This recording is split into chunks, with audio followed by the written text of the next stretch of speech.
अस्सलाम वालेकुम। ओके जी, तो इस चैप्टर का लास्ट टॉपिक रह गया था जो कि बहुत ज़्यादा इंपॉर्टेंट है। अब हम वो कंप्लीट कर लेते हैं, management of deaf child. Management किसी भी बच्चे के करने के पहले आप लोगों को 4 से 5 बातों का पता होना चाहिए कि डिग्री ऑफ हेयरिंग लॉस क्या है, मतलब कितने डेसिबल का हेयरिंग लॉस है, फिर टाइप ऑफ हेयरिंग लॉस क्या है, यानी उसको सेंसोन्यूरल हेयरिंग लॉस है या फिर कंडक्टिव हेयरिंग लॉस है, या बच्चे को कोई और मजबूरी वगैरह तो नहीं, यानी ब्लाइंडनेस तो नहीं है, साथ में मेंटल रिटार्डेशन तो नहीं है, ठीक है। या फिर वो जो उसको हेयरिंग लॉस है वो प्री लिंगुअल है, यानी जब बच्चा पैदा हुआ था तब से ही हेयरिंग लॉस चल रहा है, या फिर पोस्ट लिंगुअल है कि मतलब बच्चे ने बोलना वगैरह शुरू कर दिया, वो 4-5 साल का बच्चा था, बोल रहा है, बिल्कुल ठीक था, फिर उसके बाद अचानक से ना उसको हेयरिंग लॉस का मसला आना शुरू हो गया हुआ है, क्योंकि वो हो सकता है एक जेनेटिकल इशू है या फिर कोई एक्वायर्ड केस हुआ है, इन्फेक्शन वगैरह हुआ है, उसके बाद उसके जो इनर ईयर है तबाह हो गया हुआ है, ठीक है। तो आप लोगों को ये 4-5 चीज़ों को पता होना चाहिए, उसके बाद ही आप सारी बातें मैनेजमेंट की तरफ जा सकोगे ना। ये ना हो कि आप सेंसोन्यूरल हेयरिंग लॉस को कंडक्टिव हेयरिंग लॉस के तौर पे ट्रीट करते रहो।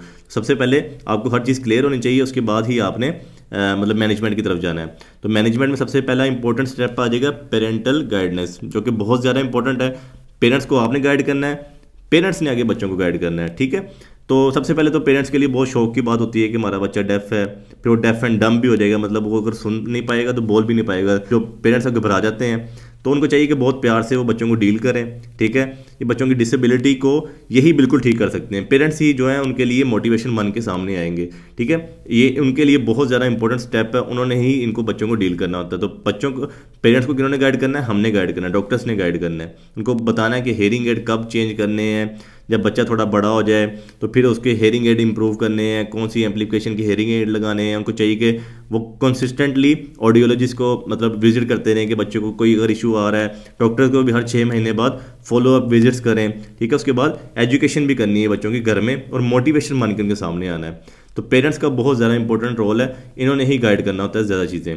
उसके बाद हेयरिंग एड्स आ जाएंगे। आपको पता है अगर किसी बच्चे को 40 डेसिबल का हेयरिंग लॉस है या 50 डेसिबल का हेयरिंग लॉस है, ठीक है, मतलब मॉडरेट हेयरिंग लॉस है या थोड़ा बहुत कम हेयरिंग लॉस है, 20 डेसिबल का है, तो उनके अंदर हम हेयरिंग एड्स लगा के एम्पलीफिकेशन करके उनकी ज़िंदगी को आसान कर सकते हैं। उनके लिए सोशल डिलीमा जो बन रहा है वो चीज़ नहीं बनेगी, एक तरह से बिल्कुल सही हो जाएंगे। सिर्फ उनको हेयरिंग एड ही प्लेस करने हैं ना, तो उस चीज़ की तो बंदा आदत पड़ ही जाती है। कोई ग्लासेस जो लगाते हैं उनको भी तो आदत हो ही जाती है बच्चों को, तो हेयरिंग एड से भी बच्चे आदी हो जाते हैं। तो हेयरिंग एड बहुत ही ज़्यादा इंपॉर्टेंट स्टेप है। उसके बाद कोक्लियर इम्प्लांट्स आ जाएंगे। ये हम उनमें कर रहे होंगे जिनमें प्रोफाउंड हेयरिंग लॉस है, मतलब जिनके अंदर हेयरिंग एड लग ही नहीं सकते, ठीक है, उनका मतलब कोक्लिया तबाह हो चुका हुआ है, बर्बाद है, तो उनके अंदर हम ना आर्टिफिशियल कोक्लिया प्लेस कर रहे होंगे। ये पूरा अलग से टॉपिक है, हम डिटेल में पढ़ेंगे। बस इतना याद रख लो, जिन बच्चों को कोक्लियर इम्प्लांट की जरूरत है उनके अंदर हम कोक्लियर इम्प्लांट्स कर रहे होंगे। नेक्स्ट हमारा आ जाएगा development of speech and language. अब ये बात आप लोगों ने हमेशा याद रखनी, जब हम कम्युनिकेशन कर रहे होते हैं, 2% अगर कम्युनिकेशन कर रहे हैं तो उनमें 2 ही चीज़ें हो रही होती हैं ना। एक रिसेप्शन हो रही होती है कि एक पर्सन रिसेप्ट क्या कर रहा है, मतलब अब्जॉर्ब क्या कर रहा है, और उसके बाद वो एक्सप्रेस क्या कर रहा है, ठीक है। एक रिसेप्टिव स्किल्स होते हैं, एक एक्सप्रेसिव स्किल्स होते हैं। रिसेप्टिव स्किल्स में आ जाएगा विजुअल, यानी वो देख क्या रहा है, फिर हो सकता है रिसेप्टिव स्किल हो ऑडिटरी, यानी वो सुन क्या रहा है, फिर रिसेप्टिव स्किल हो सकता है टैक्टाइल, यानी क्या चीज़ उसको टच कर रही है, ठीक है, वो भी एक रिसेप्टिव स्किल होगा। उसके बाद एक्सप्रेसिव स्किल्स होंगे, ओरल स्पीच कि दूसरा पर्सन बोलेगा क्या उसके रिजल्ट में, या फिर साइन लैंग्वेज क्या शो करेगा, या फिंगर स्पेलिंग। आपको पता है ना कुछ लोग होते हैं जब मतलब 2% बात कर रहे हो तो एक पर्सन उसके हाथ पे लिख के बता रहा होता है कि मैं ये बोलना चाह रहा हूँ, ठीक है, उसको हम कहेंगे फिंगर स्पेलिंग है। उसके बाद रिटर्न कम्युनिकेशन हो सकती है, यानी कोई लेटर्स वगैरह लिख दिए या फिर मोबाइल पर टाइपिंग वगैरह करके अपने एक्सप्रेसिव स्किल्स को बताने की कोशिश की है। अब कोई बच्चा जो इस टाइम हेयरिंग इम्पेयर्ड का शिकार हो चुका हुआ है, ठीक है, मतलब उसका जो ऑडिटरी फैकल्टी है वो बिल्कुल ज़ाया हो चुकी हुई है, तो उसको हम कैसे इंप्रूव कर सकते हैं? अगर किसी को मॉडरेट हेयरिंग लॉस है उनके अंदर हम हेयरिंग एड लगा सकते हैं, ठीक है। अगर किसी को स्वेयर हेयरिंग लॉस है तो उसके अंदर हम कोक्लियर इम्प्लांट कर सकते हैं। ये चीज़ें मैं आपको बता चुका हूँ।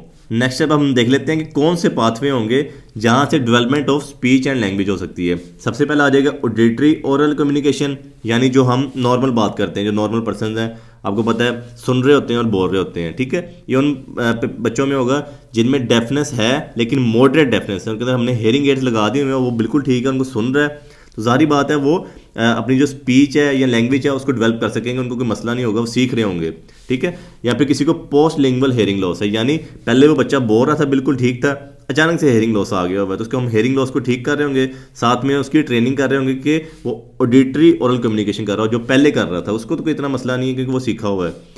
उसके बाद थेरेपी आ जाएगी, बच्चों को हम सिखाएंगे कि लिप रीडिंग कैसे करनी है, जो पोस्ट लिंगुअल वाले मोस्टली जो बच्चे होंगे उनको बताएंगे अगले पर्सन के जो लिप्स हैं उसको कैसे रीड करना है, या फेस या नेचुरल गेस्चर के जो एक्सप्रेशन है, जो हैंड्स के हैं, बॉडी के हैं, उसको कैसे डील करना है, क्योंकि एक्सप्रेशन ही तो ज़्यादा मैटर करते हैं ना, कि उसके हाथ से, बॉडी से पता चलता है कि अगला बंदा गुस्से में बात कर रहा है या प्यार से बात कर रहा है, फेस एक्सप्रेशन से पता चल रहा होता है। तो सारा का सारा बच्चों को हमने सिखाना होता है, थेरेपी होती है प्रॉपर, क्योंकि ये चीज़ें वो आसानी से सीख नहीं पाते। एक नॉर्मल बच्चा सीख लेता है, लेकिन इनके लिए थोड़ा सा मुश्किल होता है। उसके बाद दूसरा आ जाएगा मैनुअल कम्युनिकेशन, ठीक है, जिसको हम आसान अल्फाज में कह लेंगे साइन लैंग्वेज, जो हम यूज़ करते हैं हाथों से जो बात कर रहे होते हैं, या फिंगर स्पेलिंग जो मैं आपको बताया, दूसरे पर्सन के हाथ पे लिख लिख के बता रहे होते हैं कुछ लोग, ठीक है। तो ये 2 तरह के मेथड होंगे, ये हम सिखा रहे होंगे, जिनके अंदर हम मतलब हेयरिंग एड नहीं लगा सकते, कोक्लियर इम्प्लांट्स नहीं कर सकते, तो उनके अंदर एक ये मेथड होगा बातचीत करने का, दुनिया में रहने के लिए, ठीक है। लेकिन इसके डिसएडवांटेजेस हैं, क्योंकि वो सारे के सारे जो एक्सप्रेशन है, उनकी जो फीलिंग्स है,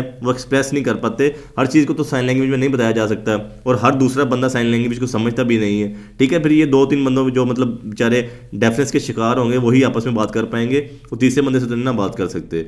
तो उसके बाद टोटल कम्युनिकेशन आ जाएगा नेक्स्ट, जो कि हम यूज़ कर रहे होंगे प्रीलिंगुअल, जो मतलब पैदा होते ही मजूर थे, ठीक है। उसके बाद प्रोफाउंड हेयरिंग लॉस है, मतलब कंप्लीटली हेयरिंग लॉस है, इनके लिए कोई भी हल नहीं है। फिर इनके लिए ना हम टोटल कम्युनिकेशन कर रहे होते हैं, उनको हम ऑडिटरी भी सिखा रहे होते हैं। ऑडिटरी यानी जो ओरल लैंग्वेज मैं आपको बता चुका हूँ, ठीक है। उसके बाद विजुअल या काइनेस्थेटिक, ये दोनों एक चीज़ होती है, जो मैं आपको साइन लैंग्वेज बता रहा हूँ, और टेक्टाइल जो फिंगर स्पेलिंग है, ठीक है। ये सारी की सारी उसको सिखा रहे होते हैं। कोई ना कोई तो बच्चा किसी ना किसी के अंदर तो मास्टर कर ही जाएगा ना कोई तो उसकी स्ट्रॉन्ग बनी जाएगी, टेक्टाइल में स्ट्रॉन्ग हो जाएगा, या विजुअल में हो जाएगा, या ऑडिटरी में हो जाएगा, ठीक है। कोई ना कोई तो अडॉप्ट कर ही लेगा, कोई ना कोई तो जरिया बना ही लेगा वो ज़िंदगी गुजारने का, ठीक है। तो इनके अंदर हम सारे तरीके आजमा रहे होते हैं, किसी ना किसी तरीके पे बच्चा बैठ जाए।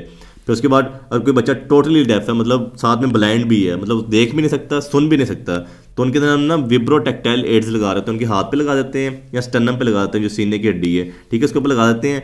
इसका ये होता है कि जब इसको कुछ साउंड इसके करीब बोला जाता है ना, तो वाइब्रेशंस की वजह से टेक्टाइल आ रहा होता है, थोड़ी थोड़ी ना ये जो मोशन कर रहे होते हैं, जो एड्स हैं ना मोशन करते हैं, हाथ पे हिलते हैं या बॉडी पे हिलते हैं, जो स्टर्नम पे हमने लगाया होता है ना, तो हिलते हैं, तो इनको पता चल जाता है कि कोई सामने कोई उनके करीब बात कर रहा है। तो यही चीज़ है कि वो सिर्फ अपने आप को प्रोटेक्ट कर पाते हैं कि करीब से कोई गाड़ी ना गुजर जाए, ऐसा वैसा कोई एक्सीडेंट वगैरह ना हो जाए, सिर्फ इसका यही फ़ायदा है, उसके अलावा इसको कोई फ़ायदा नहीं है। तो नेक्स्ट आ जाएगा एजुकेशन ऑफ डेफ चाइल्ड, ठीक है। इनके लिए आपको पता है स्पेशल स्कूल बने होते हैं, वहाँ पे प्रोफेशनल्स होते हैं, तो जब बच्चे ऐसे साथ में उनको कम्युनिटी ऐसी मिलेगी तो वो जल्दी ग्रो कर पाएंगे, प्रोफेशनल तो उनको अच्छे तरीके से सिखा पाएंगे, क्योंकि उनका तो रोज़ का काम है। तो ज़रूरी है कि बच्चों को ऐसे स्कूल्स में भेजना जहाँ पे उनकी प्रॉपर गाइडलाइन हो सके। और उसके बाद स्कूल में तो अब तो रेडियो हेयरिंग एड्स आ चुके हुए हैं। रेडियो हेयरिंग एड्स ये होता है कि जो टीचर है वो माइक्रोफोन अपने साथ लगाता है, ठीक है, और बच्चों के कानों में ना सबके हम लगा देते हैं रिसीवर्स, ठीक है, और रिसीवर या एम्पलीफायर कह लो, ठीक है, सब बच्चों के कानों में वो लगे होते हैं। तो माइक्रोफोन से डायरेक्ट बच्चों के कानों में आवाज़ जा रही होती है, बाहर की जो नॉइज़ है वो कैंसलेशन हो रही होती है, तो बच्चे अच्छे तरीके से जल्दी सीख पाते हैं ऐसे। तो ये भी एक इम्पोर्टेंट जो रेडियो हेयरिंग एड्स है, एक इम्पोर्टेंट मेथड आया हुआ है मार्केट के अंदर, ठीक है। अब ये तो स्कूलों में यही यूज़ किया जाता है नॉर्मली। उसके बाद वोकेशनल गाइडेंस आ जाएगी, मतलब इन बच्चों के लिए आपने मोटिवेशन स्पीकर बनना है, ठीक है। आपको पता है जो बच्चे होते हैं ना, ये अपने काम से लेके बहुत सिंसियर होते हैं और बहुत अच्छे होते हैं अपने काम में, ठीक है। तो इनमें बताना है कि आप लोगों को आपके अंदर बहुत ज़्यादा स्किल्स हैं, जो उनके अंदर स्किल है उसको पॉलिश करना है, ताकि वो अच्छी ज़िंदगी गुजार सकें, उनके अंदर कोई मसला मसाइल ना आए, वो डिग्रेड ना हो। तो आप लोगों ने एक तरह का मोटिवेशन स्पीकर बनकर उनके सामने आना है। ओके जी, तो that's all for the deaf child. इंशाल्लाह नेक्स्ट वीडियो में हम 10 शुरू करते हैं।